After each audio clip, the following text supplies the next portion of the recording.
네, 저희 2편에서는 이 뇌과학을 이용한 마음챙김 기반 인지치료가 실제로 뇌과학적으로 어떤 효과를 나타내는지 구체적으로 조금 더 설명을 드리도록 하겠습니다. 앞에서 네, 우울이랑 불안, 그 네, 다음에 뇌과학을 이용한 마인드풀니스 기법을 설명해 주셨던 것 같은데, 네, 이 불안이랑 관련된 뇌 영역은 주로 어디고, 이 치료를 통해서 뇌가 네. 어떻게 좀 바뀌는지 좀 음, 궁금하더라고요. 실제로 이 불안이랑 관련된 영역들은 크게는 이제 대표적인 영역이 이제 편도체 관련된 영역이고 아까 교수님께서 말씀해 주셨던 그 고양이 뇌랑 관련된 영역이라고 보실 수가 있겠는데요. 마음챙김 기반 불안, 우울, 인지 치료를 하게 되면 사실 좋아진 영역들은 너무 많아서 이제 하나로 꼽기는 조금 어렵긴 하지만 쉽게 말하면 이 고양이 뇌가 되게 좀 안정화가 된다고 볼 수가 있어요.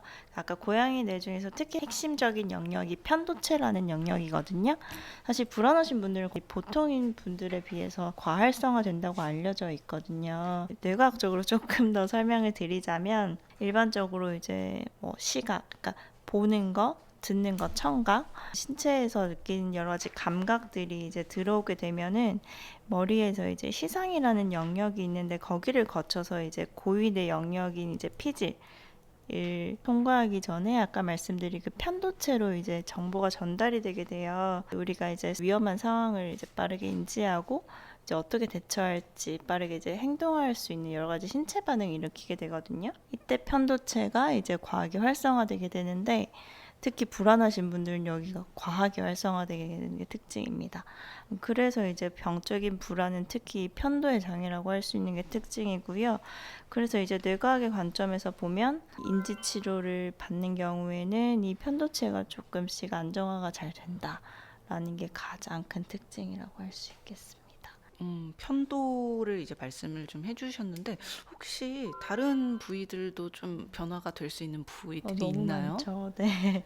교수님께서 그 섬엽이라고 말씀해주신 영역이 있었어요.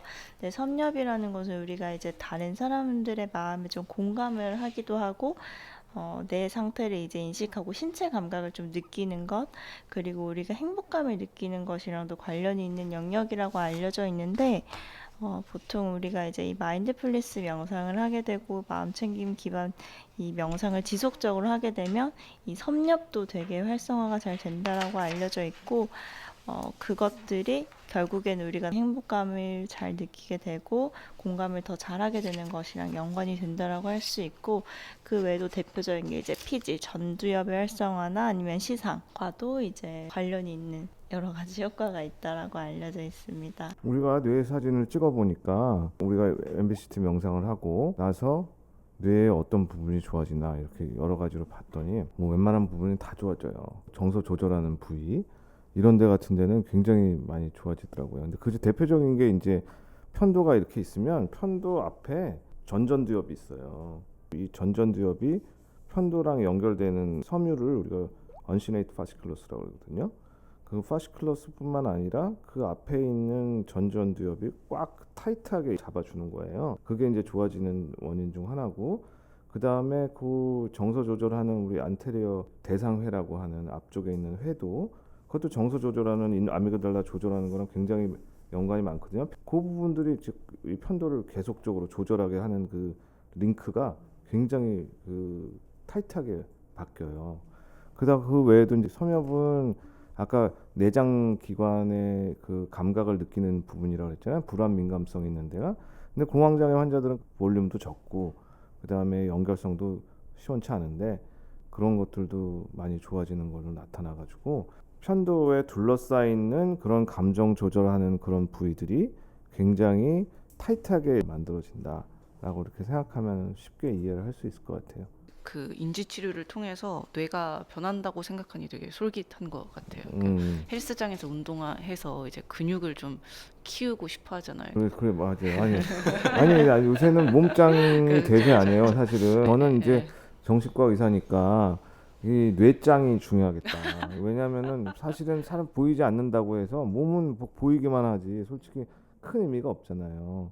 그거 다 우리 수용의 관점에서 보면 먼지가 돼서 잠깐 매력 좀 있다가 가는 건데 사실은 뇌는 죽을 때까지 뇌가 이렇게 예쁘게 쉐이핑이 되면은 그건 솔직히 말해서 평생 가잖아요.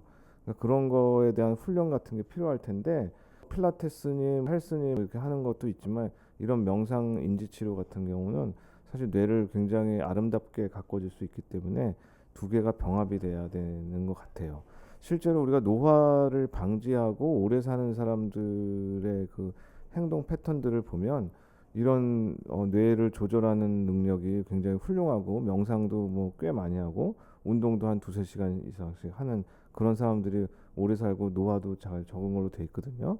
그러니까 우리가 뭐 바쁘지만 그런 어떤 자기 관리 같은 것도 굉장히 중요하다고 볼 수 있죠. 그럼 뇌가 근데 언제 변하죠? 우리 선생님 알아요? 제가 알기로는 청소년기에 뇌가 좀 변하는 걸로 알고 있습니다. 그건 자연스럽게 변하는 거고 성장하는 거는 다 변해요. 그거 말고 이미 컸는데 20대 이후부터 뇌가 변할 수가 있어요. 옛날엔 뇌가 안 변한다고 그랬거든.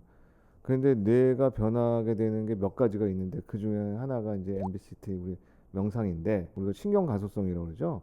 신경이 변한단 말이에요. 어떤 때 변하죠? 공부 공부? 공부는 잘 안 변해요. 안 변. 선생님 뭐예요? 말씀해 주셨던 것 같은데 기억이 잘 안 나지만 한번 찍어보면 트라우마? 트라우마 변하죠. 트라우마, 그거는 네. 나쁘게 변하는 거고 네. 좋게 변할 수 있는 건 뭐가 있을까요? 약. 그렇죠. 약이 변하겠죠. 약이 변하고 우리 명상, 인지치료, 정신치료 이런 게 변해요. 그- 그게 기억이 납니다. 예. 긴장해서 그래. 긴장해서 기억이 이제 납니다. 9년 차지만 약간 좀 긴장해.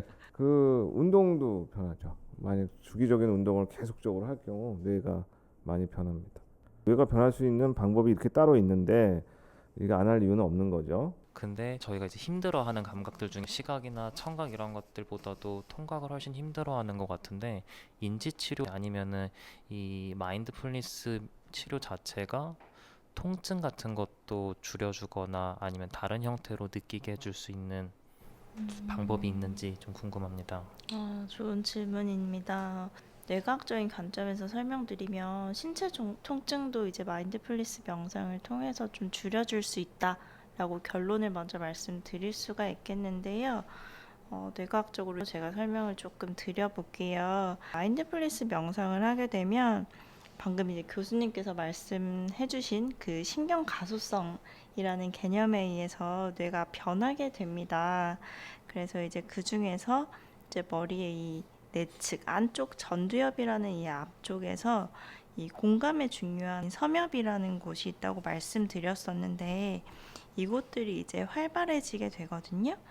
근데 이 영역들이 활발해지게 되면 우리가 이 느끼는 통증에 대한 불편감이 실제로 줄어드는 것이랑 많이 연관이 되게 됩니다. 그래서 이 통증도 특히 뇌에서 여러 가지 이런 신경이랑 관련되어 있는 영역들이랑 관련이 있기 때문에 신체에서 이제 느끼는 통증은 마인드풀니스 명상을 통해서도 경감이 될 수 있다라고 할 수 있겠고요. 그런 거랑 이제 연관된 것이 이제 불안, 우울이랑 반응의 감소도 이제 연관될 수 있다라는 것들이 여러 가지 연구 결과를 통해서 많이 밝혀져 있습니다.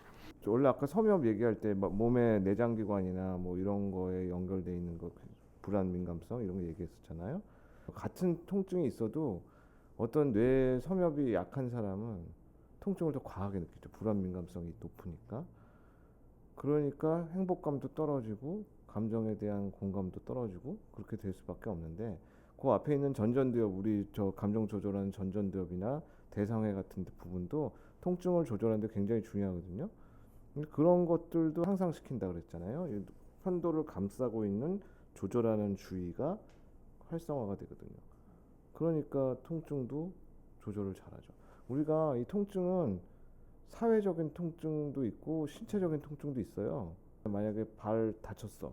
그러면 그 아까 편도를 감싸고 있는 대상회라고 하는 부분이 활성화가 돼요. 조절하려고. 근데 심리적으로 상처를 입잖아요. 그래도 그 대상회라는 같은 부위가 활성화돼요. 그래서 실제로 뇌에서 느끼기는 신체적 통증과 사회적인 통증, 심리적인 통증을 같게 느껴요. 근데 그 조절하는 부위가 활성화가 되고 그러니까 그런 부분에 대해서 이제 좋아지게 하는 효과가 있으니까 통증도 좋아지게 되는 거죠. 이 실제로 병원에서도 뭐 통증이 감소되는 경우들이 뭐 보고되거나 아니면 보신 적이 있으실까요? 많죠. 마음챙김 인기치료 하다 보면은 가슴이 답답하다 그러고 가슴이 아프다 그러고 이런 사람도 있어요. 근데 오히려 그쪽에다 집중하라고 시키잖아요. 거기에 예민하게 반응하는 사람들이 그 아까 얘기한 그 내섬엽이 굉장히 활성화되는 건데 그거를 강화시키는 거예요. 그게 오히려 집중하면 통증은 오히려 좋아져요. 통증을 밀어내려고 하려면 오히려 아파요. 이게 수용하는 거죠. 수용을 하게 되면 통증을 받아들이게 되면 안 아파요. 그런 식으로 그 수용의 전략을 쓰는 게 제일 훌륭해요. 왜냐하면 대상해가 편도랑 조절하는 능력이 좋아지니까. 그래서 암 환자들한테도 사실은 마인드풀니스 마음챙김 치료를 해요. 그래서 하다 보니까 그 대상회라든지 우리 섬엽에 그런 부위, 감정 조절하는 부위가 활성화가 돼서 항암 치료하는 사람들 있잖아요. 통증 같은 거 꽤 있잖아요. 힘들잖아요. 그거 어차피 편도의 반응이고 우리 대상회의 반응, 우리 좀 똑같은 반응이 일어나거든요. 그러니까 강화되니까 항암 치료를 더 잘 견뎌요. 그러니까 치료의 순응도가 높아지고 사실 항암 치료하는데도 아프니까 포기하는 사람이 많잖아요. 머리 빠지고 자기 힘들고 지치고 근데 그런 거에 대한 이기는 능력을 우리가 높여줍니다. 장기적인 생존율을 볼 때 항암 치료를 잘 견디는 사람이 오래 살잖아요. 그리고 항암 치료할 때도 잘 돌아다니고 자기 일상생활 하는 사람을 더 잘 회복이 돼요. 그걸 우리가 퍼포먼스라고 그래요. 어려운 말로.